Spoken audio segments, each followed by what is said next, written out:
Namaskar viewers, hello and welcome to this special broadcast on Sansad TV. I'm Tina Jha.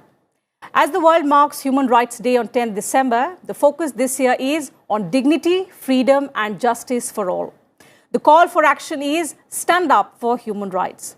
So at a time when the world faces new and ongoing challenges, the pandemic, conflicts, exploding inequalities, also climate change, economic crisis and so on, the values and rights enshrined in the Universal Declaration of Human Rights become all the more important.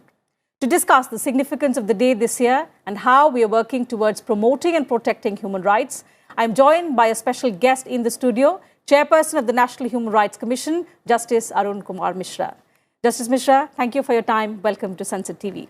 Let me begin by asking you first about the significance of this day, the Human Rights Day, and how do you interpret the theme this year, which talks about freedom, dignity, and justice for all?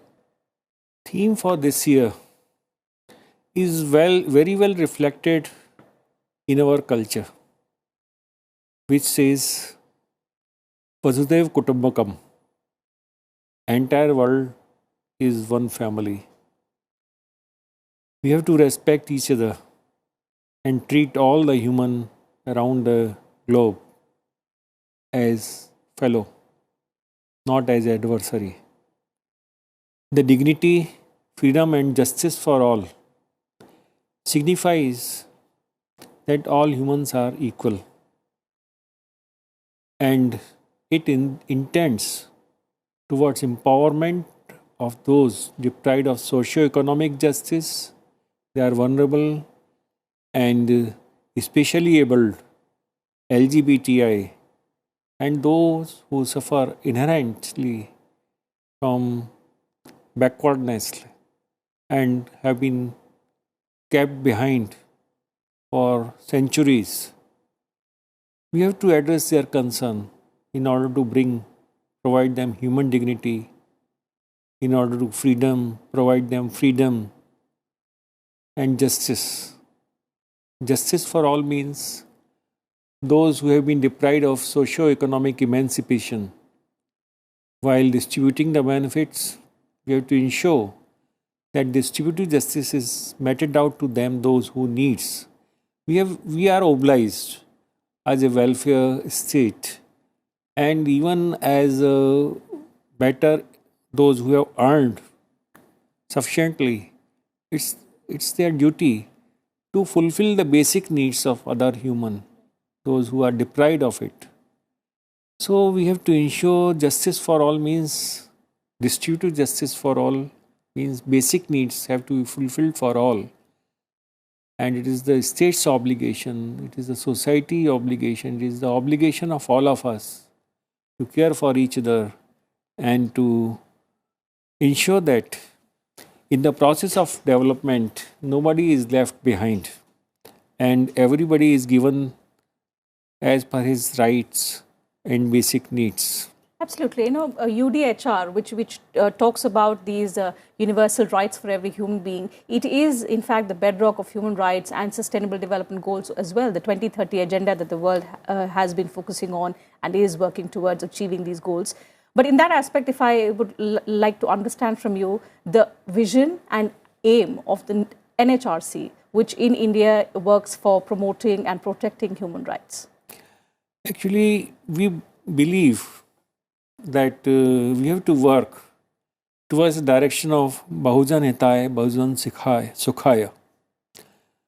In our scriptures, it is written, Sangachadham, samvad samvo manasi janatam, seva bhagam yatha purve sajanam upasate. Take everybody together and we have to progress all together. We must share the benefit with each other. And as a matter of fact, while ensuring all this, we have to see for the downtrodden class, jail reforms, and ensure that every prisoner comes out of the jail a reformed person and is ultimately rehabilitated in the society. Rehabilitation is done in the society. And then there is no violation of human rights. those who are not having sufficient food should be provided food. Those who are not able to receive the education should receive the better education, if not the better education. And logo of NHRC, Human Rights Commission, is Sarve Bhantu Sukhina, Sabko Sukh Prapt Ho. Human trafficking should come to an end. All forms of begar, bonded labor, child, woman abuse, and LGBTI rights are given respect. So and there is no abuse of anyone's right. So indeed, a wide array of grievances which the NHRC, delves into and aims to resolve as well. In that aspect, if I could understand from you some of the recent incidents that the NHRC has taken so much cognizance of, and especially I was looking at the recent incidents, the most important being the impact of pollution on human beings. So all of us, especially residing in and around the national capital, every year we face this kind of a problem. This year the NHRC did hold a series of meetings. So what was the outcome of these meetings? What is the vision of the NHRC towards ensuring that this does not curtail or violate human rights in any way? Actually, environment is a burning issue. It's the business and human rights session also held by Gunnery and other associations, APF also. This issue is being deliberated upon. That environment has to be protected at all the cost. There is liability of the business towards the human rights as well as for protection of the environment. While achieving sustainable development goal, it becomes necessary that we care for the environment. As a matter of fact, for environment, it is a responsibility at the local level and vision at the world level is required. Global thinking and action at local level, which is required. For that, if we really want to improve the situation, local self-government have to come forward. They have to discharge their statutory responsibility, which have found expression, though earlier they are in the directive principles of the state policy. Once they are given a statutory shape, it is necessary for them to implement the provisions in the municipal laws. But we see a decision of the Supreme Court in Ratlam municipality's case way back 40 years ago, rendered in the Ratlam municipality versus Birdi Chand. In that, Supreme Court directed the Ratlam municipality to construct the drainage and sewer, etc. in the city. But still we see that needful is not done by the local bodies. They are not able to remove the garbage. They are not able to remove the medical waste. Business houses are spreading industrial pollution. They are not running up to the norms. They are not having requisite plants, treatment plants, and they are permitted to run. This is not a good scenario. If we fail in protecting the environment, climatic change is taking place very rapidly.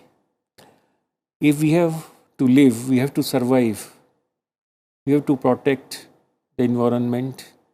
Only then right to life will remain intact. Absolutely. And for that, all stakeholders need to sit together and work on a solution. Work together. Absolutely.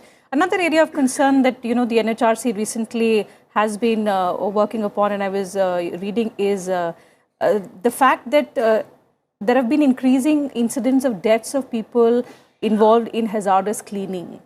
It's ironical that at a time when we are talking about leaving no one behind, at a time when we say that we need to ensure justice for all, how will we ensure justice for this kind of, that segment of people who are even in this century doing such kind of menial jobs which have been abolished, which have been banned, but still they're taking place, claiming human lives? In this regard, after due consultation with all stakeholders, including the government, we have issued an advisory. Commission has issued an advisory on 24th September 2021. that these workers who are cleaning septic tanks should be provided with the basic safety gears, safety equipments, which are necessary for protection of their life. Absolutely. Like safety jackets, gloves, masks, gun boots, eyeglasses, torchlight, oxygen cylinders, and also it is necessary that in sewer as well as in septic tanks, those emergency lights are fixed, which give automatic signal regarding presence of gas, poisonous gases, which is the cause the most of the deaths of the workers. In spite of the advisory, we find that still workers are dying. They are not provided with safety Certainly. gears. And Justice, that leads me to the next question. The fact that it's an advisory, how do we ensure that in matters that claim human lives, these are legally binding? We are ensuring that in case of such deaths, not only we are taking sumo to cognizance, but we are ensuring adequate compensation is granted. Okay. Then we have direct issued notices to several, at least more than 20 matters, why the officers, including at the highest level, should not be criminally prosecuted. Because a person is dying due to your culpable negligence, which is amounting to murder. Right.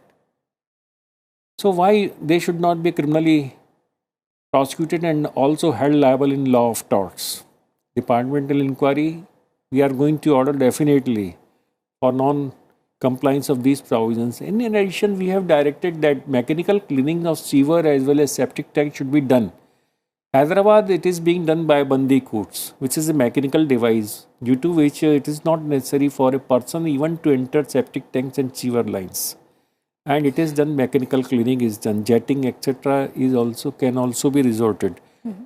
Though at some places it has been initiated, process of mechanical cleaning has been initiated, but that is not enough. Now, what is the funny thing is which is happening, that they are contracting now, their local bodies are contracting down their statutory liabilities to the private contractors, right, and leaving the person to die at the hands of them. And they say that they are responsible for observance of these statutory duty, which is enjoined upon the statutory bodies. So they cannot escape their liability. Certainly. We have to ensure that the buck stops with somebody who is accountable, who is held accountable in case there is loss of human life. In that aspect, Justice, if I could, for better understanding of our viewers, if you could explain to us the powers of the NHRC, because usually what we come across is that on incidents like these, the NHRC takes suo motu cognizance. But what happens after that? I mean, you issue advisories, and how do you follow up? So to whoever the advisory is issued or notices are served, once they respond back, and because I ask you this question because at times the perpetrator is the one who is in power himself or herself. So how do we deal with that kind of a situation? Actually, when we take suo motu cognizance in the matters, such as recently we have taken the matter of child abuse also in Andhra Pradesh. And several other states we have taken the suo motu cognizance. At least in 50 cases this year we have taken the suo motu cognizance. In some of the cases when we feel necessary, we send our own investigation team. Mm-hmm. And then conduct due inquiry after calling for the evidence and every other report which is necessary. Then we issue appropriate directions for reformation in order to ensure that such an incident should not recur in future. What corrective measures are required, due to whose negligence this is taking place or whose connivance these offences are taking place in shelter homes and other places. This is a matter of worry that when we provide shelter homes, when we provide protection homes, offences are taking place there. It is also irritable that offences are taking place even in jails. Yes. At present. So we are in a situation where we have to improve a lot on the ground situation a lot. And law and order has to be improved. At least officers have to be disciplined. They have to discharge their duties. towards which they owe to for implementing the welfare schemes. They are in abundance in India, but you officers make the mockery of the system. You see, if you are not able to discharge your responsibility towards the orphans, towards the women, towards the girls, towards the orphans and old age persons, then we are failing somewhere. Let's now understand, because if we are celebrating, we are marking Human Rights Day. Next year, it will be a landmark, journey for adaptation of the UDHR. And through this year, we'll see several events. But because when we talk about it in the context of human rights violations, the kind of challenges that we've been through, 2 years of pandemic, we are still coming out of the pandemic. There have been large inequalities, all sorts of inequalities in society, economically, in social as well. At this time, at this juncture, when we need to, bridge these inequalities, are we stepping up? Are we preparing ourselves in that way so that, the gap doesn't widen? And if yes, what are the areas that we are focusing on? Firstly, we have to see that there is a fallout from the schools owing to COVID. We issued several directions in that regard, that there should not be fallout. But position is far from being normal at present. People have still not come out of the fear psychosis. And secondly, what is worrying is due to Ukraine war, lot of Indian students have suffered. There is problem for them how to complete their education. And secondly, in our country,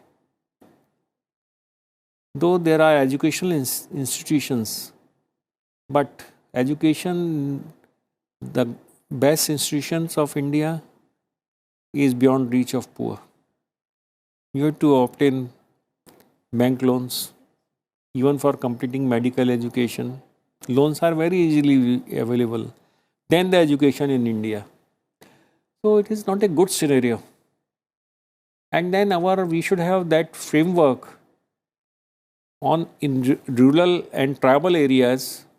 We find that education standard is extremely low. We are not providing, if we fail to provide good education. And another area of concern is empowerment of the women.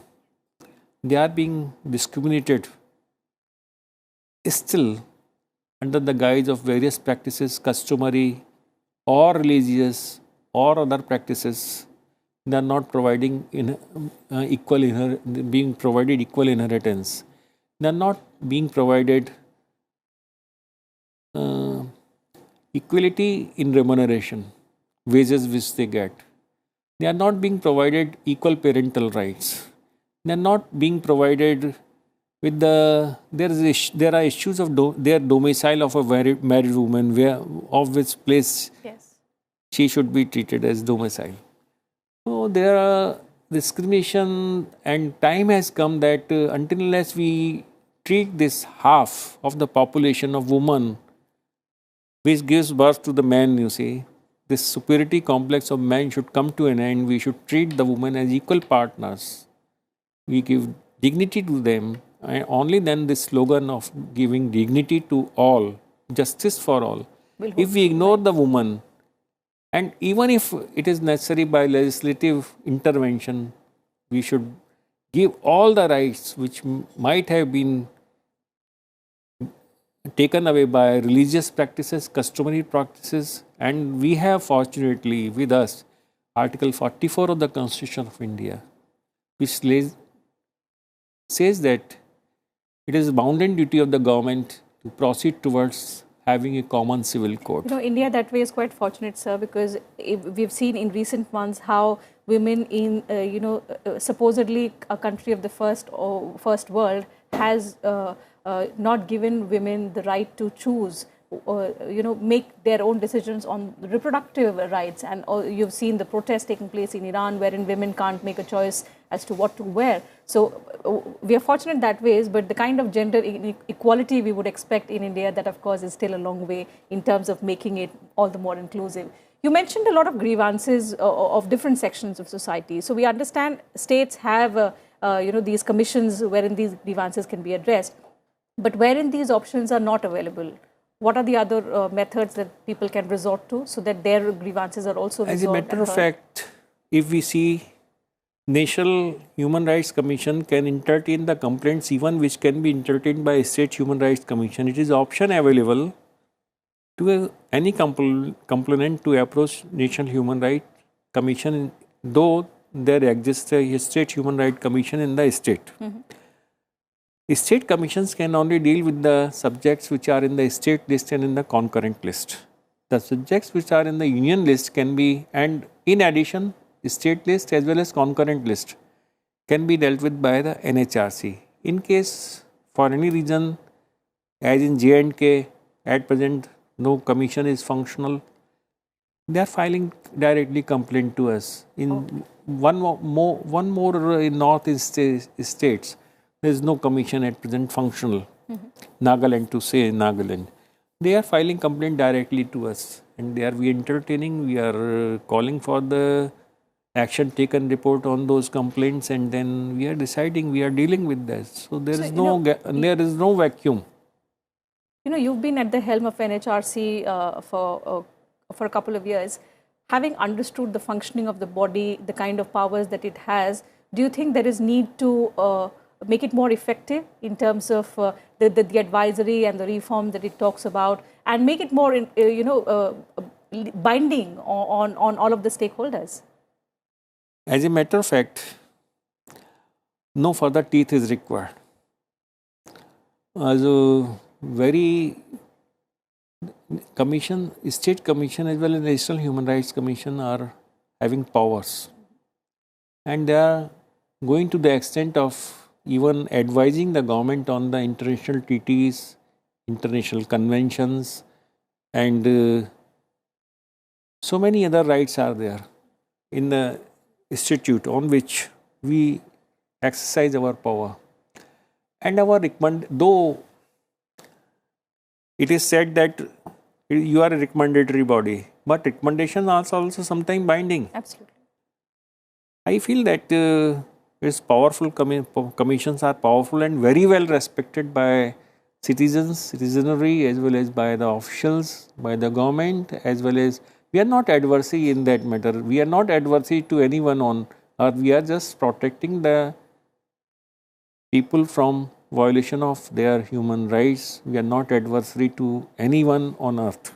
Right. We are just protecting that we should protect right of each other. That's the certainly. motto. So NHRC clearly is the embodiment of India's concerns as far as protecting and promoting human rights is concerned. I'll take one quick comment from you, concluding remark from you on how the NHRC engages itself at an international forum, because human rights is a global issue. The day that we celebrate is a global day. So in that context, how would you say that the NHRC coordinates with global bodies in addressing, in promoting human rights issues? We, National as Human Rights Commission, myself and our members and other officials have participated in international workshops relating to business and human rights, and at Geneva and other places. Now, change has come in the world, psychology of the entire world, that what India speaks must be heard very attentively. They are hearing us. They are taking a clue from us. They look at us. And I'm happy to share with you that we trained certain incumbents of Human Rights Commission of Maldives. And we are those countries of the world which have that capacity, in the institutional capacity, to train the people of other places, of other Human Rights Commission. And then being a member, chairperson, being a member of APF, governing body, as well as Bureau of Guynery. So we have that say in the executive decision making, implementation of the policy making, and then importantly, with respect to accreditation of the various institutions, whether they should be accredited as A category, B category. Now we have that say. We have say, we have voting power, we have power of pointing out our views and what should actually be the position with respect to policies of cannery and other policies. Right. So we have an important place as far as, the international World collaboration over, is concerned. they are looking at us, they want our cooperation in Certainly, every and particularly this year has been quite important for us. We've marked our 75 years of anniversary, the Azadi Ka Amrit Mahotsav. We're also, hosting the G20 summit. We'll be holding the presidency this year. So a significant year, and also the fact that next year is going to be an important milestone journey for the adaptation of UDHR, which will be the 75th National Human Rights Day, the Human Rights Day globally. So I think lots of events will also be lined up in India as well. We'll see the NHRC engaging in a lot of efforts. Yes, we are going to work out for this, and we are planning to have some international events also, as if possible, because of the slogan for this year is very important: dignity, freedom, and justice for all. Something that India has truly believed in. So with that, I'll have to wind up the program. Thank you very much, Justice Mishra, for joining us on Sansad TV and sharing your thoughts with us and our viewers on this very, very important and pertinent day, the Human Rights Day, which is being observed on the 10th of December every year. And this year, as we discussed, the theme is very, very critical: freedom, dignity, and justice for all. Thank you very much, viewers, to you as well for your time. Keep watching Sansad TV.